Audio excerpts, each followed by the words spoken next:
ഈ അടുത്ത കാലത്ത് ബി.ജെ.പി ഏറ്റവും കൂടുതൽ പ്രതിസന്ധിയിലാക്കിയതാരാണ്? രാഹുൽ ഗാന്ധി, അരവിന്ദ് കെജ്രിവാൾ എന്നിങ്ങനെയുള്ള ഉത്തരങ്ങൾ ചിലർ പറയുമെങ്കിലും എനിക്ക് തോന്നുന്നത് മറ്റൊരു പേരാണ്. ആൾ മറ്റാരുമല്ല, ബി.ജെ.പി അംഗം തന്നെയാണ്. നിലവിൽ ബി.ജെ.പി എം.പിയാണ്. പേര് കങ്കണ റണാവത്ത്. ഈ കുറഞ്ഞ കാലയളവിനുള്ളിൽ പുള്ളിക്കാരത്തി ബി.ജെ.പിയെ പ്രതിസന്ധിയിലാക്കിയതുപോലെ മറ്റൊരു പാർട്ടിയുടെ നേതാക്കളും പ്രവർത്തിച്ചിട്ടുണ്ടാകില്ല. ബി.ജെ.പിക്ക് നല്ലതിനു വേണ്ടിയും ബി.ജെ.പി പ്രവർത്തകരുടെ നല്ല വാക്ക് കേൾക്കുവാനും വേണ്ടിയൊക്കെയാണ് പുള്ളിക്കാരത്തി ഈ ആവശ്യമില്ലാത്ത വള്ളികളൊക്കെ കയറിപ്പിടിക്കുന്നത്. പക്ഷെ പിടിക്കുന്നതെല്ലാം ഒന്നുകിൽ പെരുമ്പാമ്പിൻ്റെ വാല് അല്ലെങ്കിൽ പുലിയുടെ വാല് എന്ന അവസ്ഥയിലാണ് കാര്യങ്ങൾ. ബി.ജെ.പിയോടുള്ള ആത്മാർത്ഥത കൂടിപ്പോയിട്ടാണ് ബി.ജെ.പിയുടെ ശത്രുക്കളോട് യാതൊരു വിധതയും ദാക്ഷിണ്യവുമില്ലാതെ കങ്കണ റണാവത്ത് പെരുമാറുന്നത്. പുറമേ നിന്ന് നോക്കുന്നവർക്ക് നല്ല ആത്മാർത്ഥതയുള്ള ബി.ജെ.പി പ്രവർത്തക എന്ന് മാത്രമേ കങ്കണയെക്കുറിച്ച് പറയാനുള്ളൂ. പക്ഷേ അകത്തുള്ളവർക്കാണ് കങ്കണ കാരണം അനുഭവിക്കേണ്ടി വരുന്ന ബുദ്ധിമുട്ടുകൾ ചില്ലറയല്ലെന്ന് മനസ്സിലാകുന്നത്. അതിനിടെയാണ് പുള്ളിക്കാരത്തി ഇന്ദിരാഗാന്ധിയുടെ ജീവചരിത്രം ആസ്പദമാക്കി എമർജൻസി എന്ന ചിത്രം എടുത്തത്. സ്വാഭാവികമായും ബി.ജെ.പിക്കാരിയായ കങ്കണ റണാവത്ത് ഈ ചിത്രം എടുത്തത് കോൺഗ്രസ്സുകാരിയായ ഇന്ദിരാഗാന്ധിയെ വില്ലത്തിയാക്കാൻ വേണ്ടി ആയിരുന്നിരിക്കണം. പക്ഷെ സിനിമ ചെയ്തു വന്നപ്പോൾ ഇന്ദിരാഗാന്ധി നായികയായോ എന്നൊരു സംശയം. സിനിമയിലെ വില്ലന്മാർ സിഖ് സമുദായം ആവുകയും ചെയ്തു. സംഭവം സെൻസറിനു വേണ്ടി അധികാരികളുടെ മുന്നിലെത്തിയപ്പോഴാണ് കാര്യങ്ങൾ വശക്കേടായത്. ഒന്നാമത് ഹരിയാനയിൽ തിരഞ്ഞെടുപ്പ് നടക്കാൻ പോകുന്നു. സിനിമയിൽ നായികയായി അഭിനയിക്കുന്നതും സംവിധാനം ചെയ്യുന്നതും നിർമ്മിക്കുന്നതുമൊക്കെ കങ്കണ റണാവത്ത് തന്നെയാണ്. സെൻസർ സർട്ടിഫിക്കറ്റൊക്കെ തരാം, പക്ഷേ ഞങ്ങൾ പറയുന്ന കുറേ കാര്യങ്ങൾ ഇതിൽ നിന്ന് വെട്ടിമാറ്റണമെന്ന് സെൻസർ ബോർഡ് ആവശ്യപ്പെട്ടു. ഇതുമായി ബന്ധപ്പെട്ട വിവാദങ്ങൾ ഇപ്പോൾ നടന്നു വരികയാണ്. ആരാണ് കങ്കണ? ബി.ജെ.പിയുടെ എം.പി. എന്നിട്ടും അവർക്കിതാണ് അവസ്ഥ. അതിനിടയിലാണ് ഭരണകക്ഷിയും പ്രതിപക്ഷവും ഒന്നും ഒരു കലാകാരിയായ എൻ്റെ കൂടെ ഇല്ല എന്ന നിലവിളിയുമായി കങ്കണ വീണ്ടും രംഗത്തെത്തിയത്. എന്തായാലും ഒരു കാര്യം ഉറപ്പാണ്, ബി.ജെ.പിക്ക് കങ്കണയെ മടുത്തു. പുള്ളിക്കാരത്തി പാർട്ടിയിൽ നിൽക്കുകയാണെങ്കിൽ മിക്കവാറും ഉത്തരേന്ത്യ മുഴുവൻ തോറ്റ് പണ്ടാരമടങ്ങുമെന്ന് ബി.ജെ.പിക്ക് മനസ്സിലായി. അതൊക്കെ ദക്ഷിണേന്ത്യ, അവിടെ അങ്ങനെ യാതൊരു കുഴപ്പവുമില്ല. കാരണം കങ്കണ എന്ന് കേൾക്കുമ്പോഴേ ദക്ഷിണേന്ത്യക്കാർ ചിരിക്കും. ഇവിടെ പുള്ളിക്കാരത്തി ഒരു തമാശ കഥാപാത്രമാണ്. എന്തായാലും ഞാൻ നേരത്തെ പറഞ്ഞതുപോലെ കങ്കണയുടെ കാര്യത്തിൽ ഏകദേശം തീരുമാനമായി എന്ന് ഉറപ്പിക്കാം. ബി.ജെ.പിക്ക് കങ്കണയെയും കങ്കണയ്ക്ക് ബി.ജെ.പിയെയും ഏകദേശം മടുത്ത സ്ഥിതിയിലാണ് ഇപ്പോൾ. ഇന്ദിരാഗാന്ധി നേതൃത്വം നൽകിയ ഓപ്പറേഷൻ ബ്ലൂ സ്റ്റാറിൽ കൊല്ലപ്പെട്ട ഖാലിസ്ഥാൻ തീവ്രവാദി ഭിന്ദ്രൻവാലയെ ഏതോ ഒരു TV അഭിമുഖത്തിൽ കയറിയിരുന്ന് കങ്കണ തീവ്രവാദി എന്ന് വിളിച്ചു. ഭിന്ദ്രൻവാല സന്യാസിയല്ല, തീവ്രവാദിയാണെന്ന് പറഞ്ഞതിന് തൊട്ടു പിന്നാലെയാണ് മുതിർന്ന ബി.ജെ.പി നേതാവും മുൻ കേന്ദ്രമന്ത്രിയും മുൻ ഹോഷിയാപൂർ എം.പിയുമായ സോം പ്രകാശ് രംഗത്തെത്തിയത്. സിഖ് സമൂഹത്തിന് എതിരെ അനാവശ്യമായ അഭിപ്രായങ്ങൾ കങ്കണ റണാവത്ത് ഒഴിവാക്കണമെന്നും ഇത്തരം പരാമർശങ്ങൾ സിഖ് സമുദായത്തിൻ്റെ വികാരത്തെ വ്രണപ്പെടുത്തുന്നു എന്നുമാണ് സോം പ്രകാശ് കങ്കണയ്ക്ക് മുന്നറിയിപ്പ് നൽകിയത്. മാത്രമല്ല, കങ്കണ അച്ചടക്കം പാലിക്കണമെന്നും പഞ്ചാബിൽ സമാധാനം തകർക്കാൻ കങ്കണയെപ്പോലുള്ള ആരെയും അനുവദിക്കരുതെന്നും അദ്ദേഹം പറഞ്ഞു. മുൻപ് ഏതോ ഒരു എയർപോർട്ടിൽ വച്ച് കങ്കണ റണാവത്തിനെ ഒരു സൈനിക തല്ലിയ സംഭവം അറിഞ്ഞിരിക്കുമല്ലോ. ഡൽഹിയിൽ സമരം ചെയ്ത കർഷകരെക്കുറിച്ച് ആവശ്യമില്ലാത്തത് പറഞ്ഞതിനാണ് അന്ന് കിട്ടിയത്. പക്ഷേ അന്ന് അവരുടെ കയ്യിൽ നിന്ന് കിട്ടിയതിനേക്കാൾ വേദനയായിരുന്നു ഇന്ന് ബി.ജെ.പിക്കാരനായ മുൻ കേന്ദ്രമന്ത്രി പരോക്ഷമായി ഇനി മിണ്ടിപ്പോകരുത് എന്ന് പറഞ്ഞപ്പോൾ. അതിനിടെ എമർജൻസി എന്ന സിനിമയിൽ സിഖുകാരെ അപകീർത്തിപ്പെടുത്തിയെന്നാരോപിച്ച് കങ്കണ റണാവത്ത് ഉൾപ്പെടെയുള്ളവർക്കെതിരെ ചണ്ഡീഗഡ് കോടതി നോട്ടീസ് അയച്ചു. ഡിസംബർ 5 മറുപടി നൽകാനാണ് പ്രതികളോട് ആവശ്യപ്പെട്ടിരിക്കുന്നത്.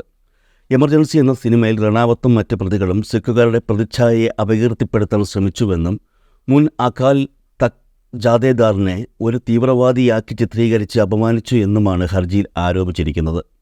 ചരിത്രത്തിലെ ശരിയായ വസ്തുതകളും കണക്കുകളും പഠിക്കാതെ പ്രതികൾ സിഖുകാരെക്കുറിച്ച് മോശം ആശയം പ്രചരിപ്പിച്ചു എന്നും സിഖ് സമുദായത്തിലെ ജാഥേദാറിനെതിരെ തികച്ചും തെറ്റായ ആരോപണങ്ങൾ ഉന്നയിക്കുകയാണെന്നും ഹർജിയിൽ ആരോപിച്ചിട്ടുണ്ട്. ഇതൊക്കെ കേട്ടിട്ട് കങ്കണയുടെ സമയം ബെസ്റ്റ് സമയമാണെന്നാണ് തോന്നുന്നത്.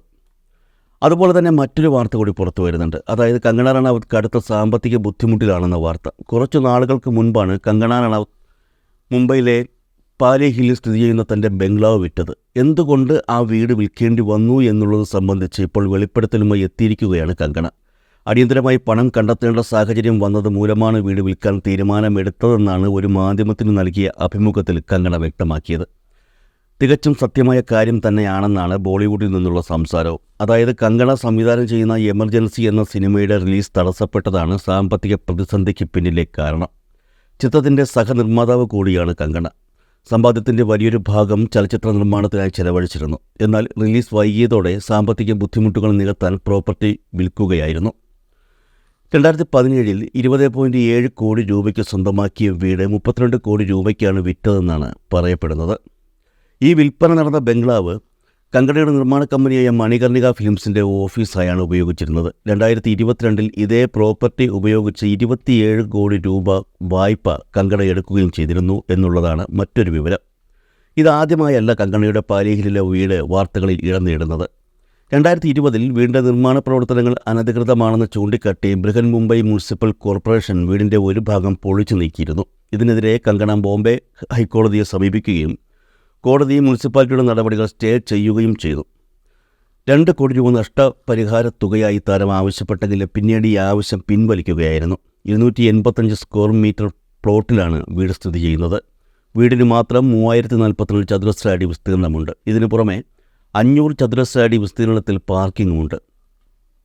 റിപ്പോർട്ടുകൾ പ്രകാരം എഡിറ്റിംഗ് സ്റ്റുഡിയോ, ചർച്ചകൾ നടത്തുന്നതിനായി പ്രത്യേകമായി ഒരുക്കിയിരിക്കുന്ന ഇടം, കോൺഫറൻസ് റൂം എന്നിവയെല്ലാം കങ്കണ ഇവിടെ സജ്ജീകരിച്ചിരുന്നു. അത്രത്തോളം സൗകര്യമുള്ള വലിയ ബംഗ്ലാവാണ് കങ്കണ വിട്ടുകളഞ്ഞത്. ഇക്കഴിഞ്ഞ ലോക്സഭാ തിരഞ്ഞെടുപ്പിൽ കങ്കണ റണാവത്ത് 91 കോടി രൂപയുടെ സ്വത്താണ് സത്യവാങ്മൂലത്തിൽ കാണിച്ചിരുന്നത്. 6.7 കിലോ സ്വർണവും 60 കിലോ വെള്ളിയും 3 കോടി രൂപ വിലമതിക്കുന്ന വജ്രാഭരണങ്ങളും തൻ്റെ പക്കലുണ്ടെന്ന് നടി പറഞ്ഞിരുന്നു. ഏകദേശം 5 കോടി രൂപ മൂല്യമുള്ള ആഡംബര വാഹനങ്ങളുടെ ശേഖരവുമുണ്ട്. 2 ലക്ഷം പണമായും 1.35 കോടി ബാങ്ക് ബാലൻസുമുണ്ട്. അതുപോലെ 17 കോടി രൂപയുടെ കടമുണ്ടെന്നും കങ്കണ സത്യവാങ്മൂലത്തിൽ പറഞ്ഞിരുന്നു. കങ്കണ സംവിധാനം ചെയ്യുന്ന എമർജൻസി എന്ന സിനിമയുടെ റിലീസ് തടസ്സപ്പെട്ടതാണ് സാമ്പത്തിക പ്രതിസന്ധിക്ക് പിന്നിലെ കാരണമെന്ന് നമ്മൾ പറഞ്ഞുവല്ലോ. അല്ല, ആരാണ് ഈ സിനിമയുടെ റിലീസ് തടസ്സപ്പെടുത്തിയത്?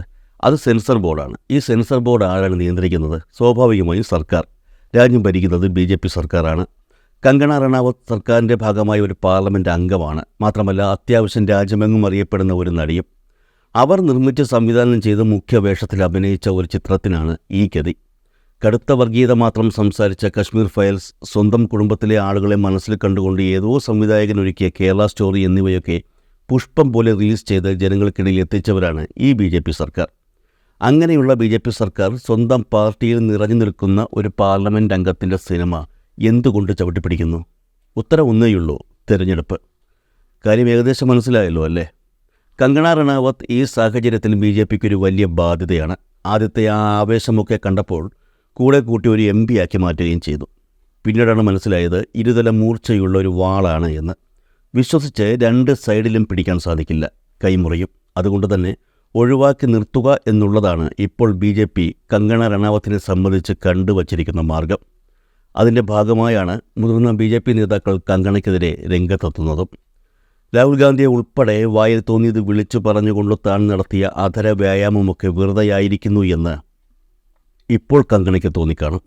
എന്തായാലും ഒരു കാര്യം ഉറപ്പാണ്: എമർജൻസി എന്ന ചിത്രം ഈ രൂപത്തിൽ പുറത്തിറങ്ങുമെന്ന് തോന്നുന്നില്ല.